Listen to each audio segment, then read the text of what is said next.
Egypt की एक रानी, दुनिया की सबसे ताकतवर, सबसे खूबसूरत, सबसे चालू औरत, जिसकी कहानी आज भी फिल्म्स और बुक्स में भरी पड़ी है।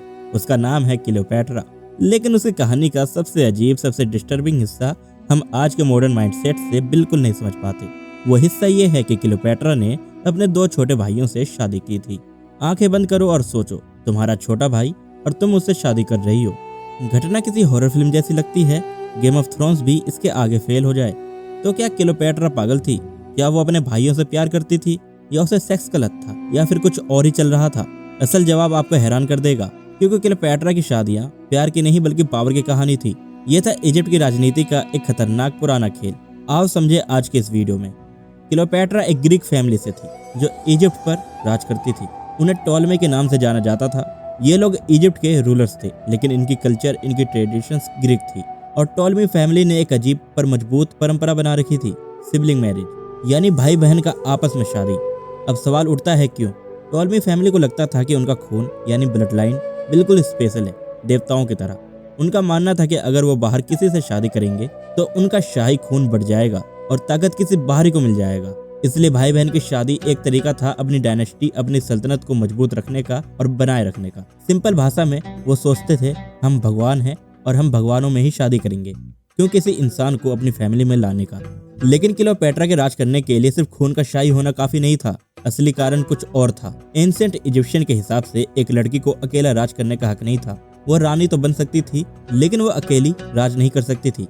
उसके लिए एक राजा का होना जरूरी था, तब जाके वो राज कर सकती थी। अब क्लियोपैट्रा के फादर टॉलमी 12th के मरने के बाद उसकी ख्वाहिश थी कि क्लियोपैट्रा और उसका 10 साल का छोटा भाई टॉलमी 13th दोनों शादी करे और मिलकर राज करे। मतलब ये था कि क्लियोपैट्रा को इजिप्ट पर राज करने के लिए अपने भाई से शादी करनी जरूरी थी, ताकि उसको गद्दी के साथ साथ पावर भी मिल जाए। अगर क्लियोपैट्रा शादी नहीं करती तो वो बस नाम की रानी रह जाती, क्योंकि इजिप्ट पर राज करने के लिए एक फीमेल रानी के साथ साथ एक मेल राजा का भी होना जरूरी था। तो शादी का ये मतलब था कि वो लीगली उस गद्दी की को ओनर बन जाती। शादी एक लीगल डॉक्यूमेंट थी जिसे कोई उसे गद्दी से हटा नहीं सकता था। अपने भाई से शादी करने के बाद क्लियोपैट्रा को असली ताकत मिली। एक और कारण ये भी है कि उस टाइम रोम एक जायंट सुपर पावर थी जो मिस्र पर नजर लगाए बैठी थी। क्लियोपैट्रा की सबसे बड़ी कमजोरी थी कि वो एक अकेली औरत थी। रोम के पॉलिटिशियंस आसानी से कह सकते थे, अरे तुम्हारी कोई लीगैलिटी नहीं है, हम तुम्हें हटाकर डायरेक्ट रूल करेंगे। लेकिन अगर वो अपने भाई से शादी कर ले तो वो कायदे से इजिप्ट के रूलिंग कपल बन जाते। रोम के लिए भी उनको हटाना मुश्किल हो जाता। शादी से उनकी पोजीशन भी स्ट्रॉन्ग होती थी। ये क्लियोपैट्रा की समझदारी थी। उसने अपनी कमजोरी को शादी की ढाल से अपनी ताकत बना लिया था। लेकिन क्लियोपैट्रा अपनी ताकत को और भी ज्यादा मजबूत करने में लगी रही। इस बात से टॉलमी 13 के एडवाइजर्स यानी सलाह देने वाले बहुत नाराज हुए। वो नहीं चाहते थे कि एक औरत, और वो भी इतनी मजबूत, उन पर राज करे। नतीजा क्या हुआ? क्लियोपैट्रा और उसके भाई के बीच सिविल वॉर शुरू हो गया। उसके भाई ने क्लियोपैट्रा को हरा दिया और क्लियोपैट्रा को इजिप्ट से भागना पड़ा। फिर एंट्री होती है जूलियस सीजर की, रोम का सबसे पावरफुल आदमी। क्लियोपैट्रा ने सीजर को कन्विंस किया कि वो इजिप्ट की असली रूलर है। सीजर ने टॉलमी 13 को हरा दिया। टॉलमी 13 की नील नदी में डूबकर मौत हो गई। अब गद्दी खाली था। टॉलमी 13 खत्म हो गया, पर परंपरा तो निभाना था। रोम भी चाहता था कि इजिप्ट में ऑर्डर बना रहे। तो क्लियोपैट्रा ने एक और पॉलिटिकल मूव किया। उसने अपने एक और छोटे भाई से शादी किया। इस वक्त उसके छोटे भाई की उम्र 12 साल थी।